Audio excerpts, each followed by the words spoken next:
Kinetic theory of gases का ये हमारा चौथा लेक्चर है। जो लास्ट लेक्चर है इसमें हमने URMS root mean square speed root under 3RT/m और kinetic energy of translational kinetic energy of gases molecules 3/2 nRT इन दोनों का हम लोग डिटेल से स्टडी किए थे कि किस तरह से URMS आया और किस प्रकार से हम लोग काइनेटिक एनर्जी यहाँ पर देखे थे। ना आज का जो हमारा टॉपिक है यह है मोस्ट प्रोबेबल स्पीड।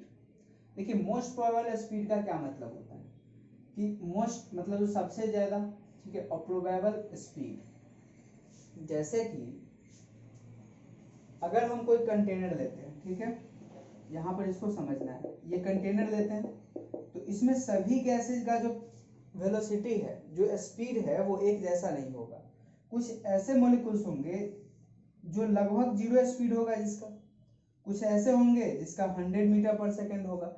यानी कि इसका जो स्पीड है वो सभी मोलिक्यूल्स का जो स्पीड है वो एक जैसा नहीं होगा, सबका अलग अलग स्पीड होगा। तो इसमें क्या है कि कुछ स्पीड ऐसा होगा जो अधिक से अधिक पार्टिकल के पास होगा, कुछ स्पीड इसमें ऐसा होगा जो अधिक से अधिक पार्टिकल के पास होगा। जैसे कि मान लीजिए कि 5 पार्टिकल है जिसका स्पीड है 3, 8 पार्टिकल है जिसका स्पीड है 2, 50 पार्टिकल है जिसका स्पीड है 5। तो सबसे ज्यादा स्पीड जो है ये 50 पार्टिकल के पास है, 5 स्पीड है जो सबसे ज्यादा पार्टिकल के पास है। तो यही पर क्या है कि जितने सारे मॉलिक्यूल्स होते हैं उन सभी के पास अलग अलग स्पीड होता है और ये स्पीड 0 से इन्फिनिटी तक वेरी करेगा। ठीक है, 0 से इन्फिनिटी तक वेरी करेगा। यानी कि इन gases system gas molecules move with different speed in different direction and it varies 0 to infinity। ठीक है, but a particular speed of gases molecules near this most of the gases molecules move। लेकिन इसी में कुछ ऐसा particles होगा, ठीक है, कुछ ऐसे स्पीड होंगे जिससे सबसे ज्यादा पार्टिकल्स मूव करेगा। जैसे ये क्या है आपका, अगर यही पर अगर हम फिर से देखते हैं एक बार, ये पार्टिकल है और ये स्पीड है। मान लो कि 5 पार्टिकल है जिसके पास 10 मीटर पर सेकेंड का स्पीड है, 50 पार्टिकल है जिसके पास 8 मीटर पर सेकेंड का स्पीड है, 100 पार्टिकल्स है जिसके पास 7 मीटर पर सेकेंड का स्पीड है। उसी अनुसार हम लोग क्या करेंगे, 60 पार्टिकल है जिसके पास 9 मीटर पर सेकेंड स्पीड है। तो सबसे ये जो 8 मीटर पर सेकेंड है, ये 8 मीटर पर सेकेंड सबसे ज्यादा पार्टिकल के पास है। तो इसीलिए 8 मीटर पर सेकेंड क्या हो गया, मोस्ट प्रोबेबल स्पीड हो गया। यानी कि सबसे ज्यादा पार्टिकल के पास जो स्पीड होता है, सबसे ज्यादा पार्टिकल के पास जो स्पीड होता है, उसी स्पीड को हम लोग क्या बोलते हैं, मोस्ट प्रोबेबल स्पीड बोलते हैं। ठीक है, कि जो स्पीड सबसे ज्यादा पार्टिकल के पास होता है उसी को क्या बोलते हैं, मोस्ट प्रोबेबल स्पीड बोलते हैं। तो यहाँ पर क्लियर लिखा हुआ है particular speed of gases molecules near this most of the gases molecules move. ठीक है, अधिक से अधिक गैसेज मोलिक्यूल्स जिस वेलोसिटी के आसपास मूव करेगा, बहुत सारे स्पीड होते हैं, जिस अधिक से अधिक गैसेस मोलिक्यूल्स जिस वेलोसिटी से मूव करेगा, जिस स्पीड से मूव करेगा, this is called most probable speed. उसी को हम लोग क्या बोलते हैं, मोस्ट प्रोबेबल स्पीड के नाम से जानते हैं। और काइनेटिक थ्योरी ऑफ गैसेज में जो मोस्ट प्रोबेबल स्पीड होता है उसका फॉर्मूला होता है √2RT/m, √2RT/m। यहाँ पर R क्या है, R है यूनिवर्सल गैस कांस्टेंट, T क्या है टेम्परेचर और M क्या है मोलर मास है। ठीक है, M क्या है मोलर मास है। इसी को अगर हम लोग देखेंगे तो √2RT/m √2p/ρ, क्योंकि इसको हम लोग कन्वर्ट किए थे URMS जब हम लोग देख रहे थे तो यहाँ से इसका क्या आया था, √3p/ρ आ गया था। और फिर उसी प्रकार से 2kT/m, यहाँ पर k क्या है बोल्ट्जमान कांस्टेंट और k का वैल्यू कितना होता है 1.38 10⁻23। ठीक है, और इसका यूनिट क्या हो जाएगा, k का यूनिट आपका हो जाएगा जूल पर केल्विन। ठीक है, जूल पर केल्विन। m क्या है यहाँ पर, मास ऑफ सिंगल पार्टिकल है। ठीक है, तो ये चीज हम लोग देखे थे यहाँ से। तो ये भी फॉर्मूला मोस्ट प्रोबेबल स्पीड का होता है। नौ जो इंपॉर्टेंट है यहाँ पर कि मोस्ट प्रोबेबल स्पीड और URMS इनमें रिलेशन क्या होता है। तो देखिए URMS क्या होता है, √3RT/m। यहाँ पे इसको समझते हैं कि UMPS most probable speed bye URMS हम लोग करते हैं। ठीक है, तो UMPS कितना है, √2RT/m और मोस्ट प्रोबेबल स्पीड कितना है, √3RT/m। तो RT से RT कैंसिल, M से M कैंसिल, यानी कि इसका रेशियो कितना आ जाएगा, √2/3। और ये URMS इधर जाएगा तो UMPS इक्वल टू हो जाएगा √2/3 URMS। ठीक है, इसको सोल्व करेंगे हम लोग तो कितना आएगा 0.82।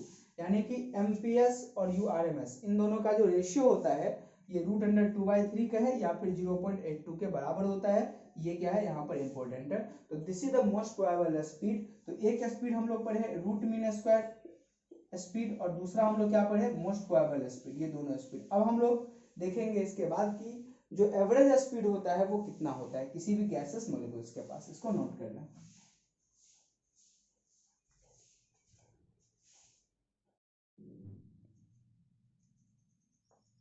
नौ ये हमारा है average velocity of gases molecules.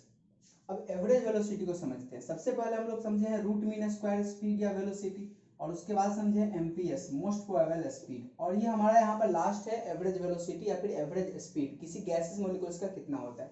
RMS क्या होता है रूट मीन स्क्वायर, एमपीएस क्या होता है most probable speed. Most probable speed का मतलब होता है कि वो स्पीड जो अधिक से अधिक पार्टिकल के पास पाया जाता है, ठीक है। नौ एवरेज वेलोसिटी, देखिए यहाँ पर अगर गैसेस मॉलिक्यूल्स है किसी कंटेनर में और सपोज दैट कि इसका वेलोसिटी v1 है, इस पार्टिकल का वेलोसिटी v2 है, इस पार्टिकल का वेलोसिटी v3 है, उसी प्रकार से v4 है, v5 है, v6 है, v7 है और क्या है vn है, nth पार्टिकल है। तो इसका एवरेज कैसे निकालते हैं हम लोग, यू एवरेज कैसे निकालेंगे, सभी को ऐड कर देंगे और जितना टोटल नंबर ऑफ पार्टिकल है उससे डिवाइड कर देंगे। According to kinetic theory of gases जो यू एवरेज का फॉर्मूला आता है वो √8RT/πm के बराबर आता है, ठीक है। √8RT/πm के बराबर आता है। यहाँ पर R क्या है यूनिवर्सल गैस कांस्टेंट, T क्या है टेम्परेचर, पाई तो 3.14 और M क्या है मोलर मास है आपका, ठीक है। ये एवरेज स्पीड का फॉर्मूला होता है, इसको याद रखना है। तो कौन कौन सा फॉर्मूला, यू आरएमएस मेरे पास कितना आया √3RT/m, यू एमपीएस कितना आया मोस्ट प्रोबेबल स्पीड √2RT/m, और यू आपका एवरेज कितना है √8RT/πm, ठीक है। ये इस तीनों में रिलेशन पूछा जाता है कि तीनों में कौन बड़ा है और कौन छोटा है। तो यहाँ पर हम लोग देखेंगे कि आरएमएस और एमपीएस इन दोनों में कैलकुलेट कर चुके हैं कि आरएमएस और एमपीएस में क्या रिलेशन होता है। तो यू जो एमपीएस होता है, अभी इससे पहले देखे थे हम लोग, एमपीएस होता है वो 0.82 यू आरएमएस के बराबर होता है, यानी एमपीएस क्या होता है आरएमएस से छोटा होता है। आरएमएस को अगर 0.82 1 से छोटे नंबर से मल्टीप्लाई करते हैं तो एमपीएस आता है, इसीलिए एमपीएस क्या होता है आरएमएस से छोटा होता है। अब यहाँ पर एवरेज को हम लोग आरएमएस से ये करेंगे कंपेयर करेंगे, ठीक है। देखिए यू एवरेज कितना है √8RT/πm, तो आरएमएस से कैसे कंपेयर करेंगे, हम लोग क्या करेंगे यहाँ पर कि यू एवरेज को यू आरएमएस से डिवाइड कर देंगे, ठीक है। जो भी आएगा तो यहाँ पे इतना आ जाता है, ठीक है। कितना आता है √8/3 पे, आप लोग डिवाइड करके देखो, ठीक है, कॉपी पे। ये कितना आएगा √8/3 और इसको इस साइड भेज देंगे, यानी कि यू एवरेज होता है √8/3 इंटू यू आरएमएस के बराबर होता है, ठीक है। अब यहाँ पर क्या करना है कि वैल्यू रखना है 8/3 का वैल्यू और रूट निकालना है। इसके बाद आता है U average equal to 0.92 U RMS. अब देखिए यू एवरेज जो है ये भी क्या है यू आरएमएस से छोटा है, कैसे, तो यू एवरेज कब आता है जब यू आरएमएस को 0.92 से मल्टीप्लाई करते हैं, और 0.92 क्या है 1 से छोटा है। जब 1 से छोटे नंबर से मल्टीप्लाई करने के बाद एवरेज आता है तो इस ये क्या आएगा, ये एवरेज क्या होगा आरएमएस से छोटा होगा, एवरेज क्या होगा आरएमएस से छोटा होगा, ठीक है। लेकिन अब 0.92 और 0.82 इन दोनों में कौन बड़ा है, ठीक है, इन दोनों में ये बड़ा है, तो ये एवरेज क्या हो जाएगा इससे एमपीएस से थोड़ा बड़ा हो जाएगा, ठीक है। देखो सॉरी यहाँ पर 96 आता है, ठीक है, ये 96 आता है, तो ये एवरेज क्या हो जाएगा, ये एवरेज क्या हो जाएगा एमपीएस से थोड़ा बड़ा हो जाएगा। मतलब सबसे बड़ा कौन होगा आरएमएस, उसके बाद क्या होगा एवरेज और उसके बाद क्या होगा एमपीएस। मतलब यू आरएमएस क्या होता है कि सबसे ज्यादा होता है, यू एवरेज होता है वो उसके बाद आता है, और उससे भी छोटा क्या होता है एमपीएस होता है। यानी कि आरएमएस जो रूट मीन स्क्वायर स्पीड है वो सबसे ज्यादा होता है, रूट मीन स्क्वायर स्पीड क्या होता है सबसे ज्यादा होता है, एवरेज वेलोसिटी उससे कम होता है, और एमपीएस मोस्ट प्रोबेबल स्पीड जो होता है वो उससे भी कम होता है। मोस्ट प्रोबेबल स्पीड क्या होता है उससे भी कम होता है, यानी कि आरएमएस का वैल्यू सबसे ज्यादा होता है। तो ये रिलेशन भी यहाँ पर इंपॉर्टेंट हो जाता है, इसको याद रखना है, कई बार एग्जाम में डायरेक्ट क्वेश्चंस पूछे गए हैं यहाँ पर, ठीक है। अब रेशियो क्या होता है यहाँ पर आरएमएस एवरेज और एमपीएस, एग्जाम में क्या करेगा एमपीएस को इधर कर देगा, एवरेज को इधर कर देगा, या फिर एमपीएस को इधर कर देगा, तब आपसे पूछेगा कि तब इसमें से कौन सा सही है। तो इस बात को ध्यान रखना है बिल्कुल अच्छे तरीका से। तो आरएमएस और एवरेज और एमपीएस, तो आरएमएस देखिए एवरेज कितना होता है 0.96 यूआरएमएस, एवरेज इक्वल टू 0.96 यूआरएमएस, और UMPS कितना होता है 0.82 URMS, ठीक है, RMS, ठीक है। अब देखिए RMS यहाँ से कैंसिल हो जाएगा तो क्या बचेगा 1, 0.96 और 0.82।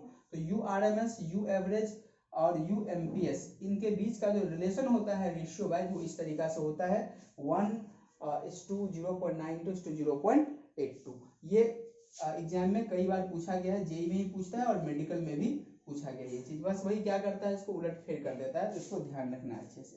तो ये हमारा तीनों स्पीड था। कौन कौन सा था, U आपका RMS, उसके बाद आपका आ गया MPS और फिर आ गया आपका एवरेज। अगर कोई ग्राफ खींचा जाए इसके बीच में, ठीक है, एवरेज, RMS और MPS इसके बीच ग्राफ खींचा जाए, ये ग्राफ कैसे, इसको हम लोग मैक्सवेल डिस्ट्रीब्यूशन कर्व के नाम से जानते हैं। तो Maxwell distribution curve, Maxwell distribution curve, ठीक है। मैक्सवेल ने क्या किया, एक ग्राफ खींचा, ये इस एक्सिस पर इन्होंने क्या रखा, स्पीड को रखा,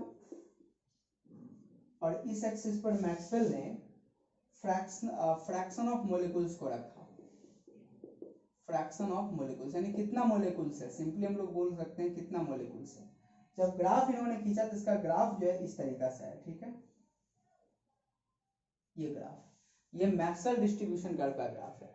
सबसे ज्यादा स्पीड RMS होगा, तो अच्छा ये अगर मान ये है, ठीक है, एक पॉइंट ये है और एक पॉइंट ये है, तो RMS किधर होगा, यहाँ आएगा सबसे ज्यादा स्पीड। उसके बाद क्या होगा, U एवरेज होगा, और उसके बाद क्या होगा, UMPS होगा।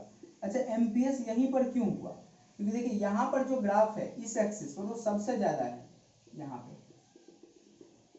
तो जो स्पीड सबसे ज्यादा मोलेकुल्स के पास होता है उसको हम लोग क्या बोलते हैं, MPS बोलते हैं, मोस्ट प्रोबेबल स्पीड।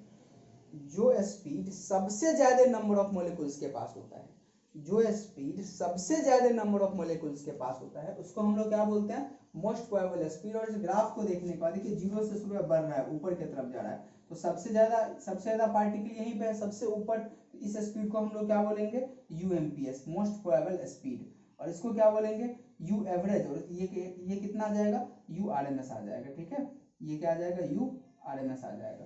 तो इस तरीका से ग्राफ है। इस ग्राफ पे भी क्वेश्चन पूछे जाते हैं कि मैक्सवेल का जो डिस्ट्रीब्यूशन कर्व है वो किस तरीका से काम करता है। और ये पार्टिकुलर टेम्परेचर T1, क्योंकि टेम्परेचर वेरी करेगा तो सब कुछ वेरी करना स्टार्ट हो जाएगा। टेम्परेचर बढ़ेगा तो क्या होगा, MPS भी बढ़ जाएगा, फिर टेम्परेचर आएगा तो U एवरेज भी बढ़ जाएगा। अगर मान लीजिए इसी में ग्राफ ऐसा है, ठीक है, और ये T2 टेम्परेचर के लिए है, पूछा जाएगा कि अगर T1 और T2 में क्या रिलेशन है, तो हमारा आंसर क्या होगा, T2 is greater than T1। क्यों, क्योंकि देखिए अगर आप यहाँ पर MPS कितना हो गया, यहाँ आ गया MPS, मतलब पहले MPS इतना था, अब MPS इतना आ गया, तो UMPS जो होता है वो किसके बराबर होता है, √2RT/m। तो ये टेम्परेचर बढ़ेगा तो MPS भी बढ़ेगा, और MPS बढ़ गया इसका मतलब टेम्परेचर इसका ज्यादा है, तो T2 क्या हो जाएगा, T1 से बड़ा हो जाएगा। तो अगर अर्थ सरफेस पर गैसेस मॉलिक्यूल्स आपके पास प्रेजेंट है तो सबसे ज्यादा स्पीड क्या होता है, RMS। अगर अर्थ का जो गैसेस मॉलिक्यूल्स है उसका जो एस्केप वेलोसिटी है, एस्केप वेलोसिटी क्या होता है, वो पार्टिकुलर वेलोसिटी जिस वेलोसिटी से किसी पार्टिकल को फेंक देने पर वो वापस नहीं आएगा। तो अगर एस्केप वेलोसिटी जो है वो RMS वेलोसिटी से, जो इसका RMS वेलोसिटी है, ठीक है, उससे कम हो, अगर एस्केप वेलोसिटी RMS वेलोसिटी से कम हो तो सारा का सारा गैस क्या करेगा, एस्केप कर जाएगा। लेकिन RMS वेलोसिटी जिस वेलोसिटी से ये मूव कर रहा है ये वेलोसिटी कम है, ठीक है, URMS क्या है, URMS कम है एस्केप वेलोसिटी से, मतलब एस्केप वेलोसिटी से URMS कम है, मतलब ये कम वेलोसिटी से मूव कर रहा है तो अर्थ सरफेस से क्या करेगा, एस्केप नहीं करेगा। लेकिन अगर यही कम हो जाए ये तुरंत क्या करेगा, एस्केप कर जाएगा। तो अर्थ सरफेस का एस्केप वेलोसिटी कितना होता है अर्थ सरफेस पर, 11.2 किलोमीटर, आपको ये होता है 11.2 किलोमीटर पर सेकंड, ठीक है, 11.2 किलोमीटर पर सेकंड होता है। तो यहाँ से इस तरह का भी कंसेप्ट निकल कर कभी कभी आ जाता है। तो this is the Maxwell distribution curve, इसको अच्छे से नोट कर लें। इस क्वेश्चन को देखिए यहाँ पर जो एस्केप वेलोसिटी से रिलेटेड है कि at what temperature will the URMS of oxygen molecule will be sufficient for escaping from earth. Correct, किस टेम्परेचर पर जो ऑक्सीजन है उस ऑक्सीजन का जो रूट मीन स्क्वायर स्पीड है वो एस्केप करने के लिए सफिशिएंट होगा। ठीक है, फिर से क्वेश्चन को समझिए कि गैसेस मॉलिक्यूल्स क्या करता है कि आरएमएस स्पीड पे चलता है। तो अगर आरएमएस स्पीड एस्केप वेलोसिटी से ज्यादा हो जाए, मतलब जिस वेलोसिटी से वो चल रहा है वो वेलोसिटी एस्केप से ज्यादा है, तो ऑटोमेटिकली क्या करेगा, अर्थ से जंप कर जाएगा। तो बोला किस टेम्परेचर पर ऐसा हो जाएगा, मतलब किस टेम्परेचर पर आरएमएस जो है वो एस्केप वेलोसिटी से ज्यादा हो जाएगा, तभी एस्केप करेगा ना। At what temperature will the URMS of oxygen molecule will be sufficient for escaping from earth. तो फॉर एस्केपिंग फ्रॉम अर्थ क्या हो जाएगा,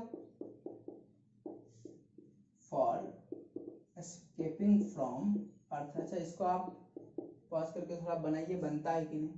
फॉर एस्केपिंग फ्रॉम अर्थ जो एस्केप वेलोसिटी होना चाहिए या फिर जो भी वेलोसिटी होना चाहिए, जो आरएमएस होना चाहिए वो एस्केप से क्या होना चाहिए, ज्यादा होना चाहिए। वी मतलब एस्केप वेलोसिटी। अब आरएमएस कितना होता है, √3RT/m। ठीक है, मोलर मास, और ये वी।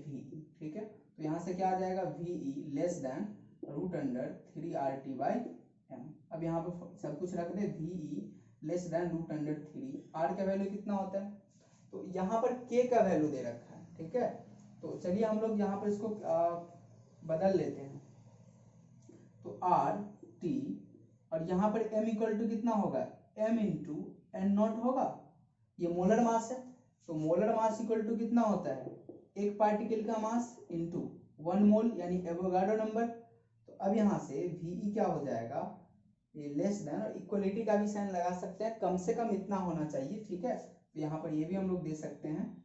तो ये कितना आ जाएगा, √3 और यहाँ से 3। अच्छा, इसके वेलोसिटी यहाँ पर हम लोग डालेंगे। ठीक है, तो यहाँ पे 3/m कितना है, यहाँ पर मास कितना दे रखा है इसका, तो 2.76 इंटू 10⁻⁻26। और r/n0, ये r/n0 किसके बराबर होता है, k के बराबर, और k कितना दे रखा है 1.38 इंटू 10⁻⁻23। ठीक है, ये r/n0 इसके जगह पर डायरेक्ट रखें, और यहाँ पर टेम्परेचर तो हमको निकालना ही है। ठीक है, ये 26। अच्छा, v कितना होता है, अगर अर्थ सरफेस से कोई एस्केप कर जाना चाहता है तो इसका स्पीड कितना होगा, 11.2 किलोमीटर पर सेकेंड। इस वेलोसिटी से फेंकेंगे तब एस्केप करेगा ये 11.2 किलोमीटर पर सेकेंड। तो यहाँ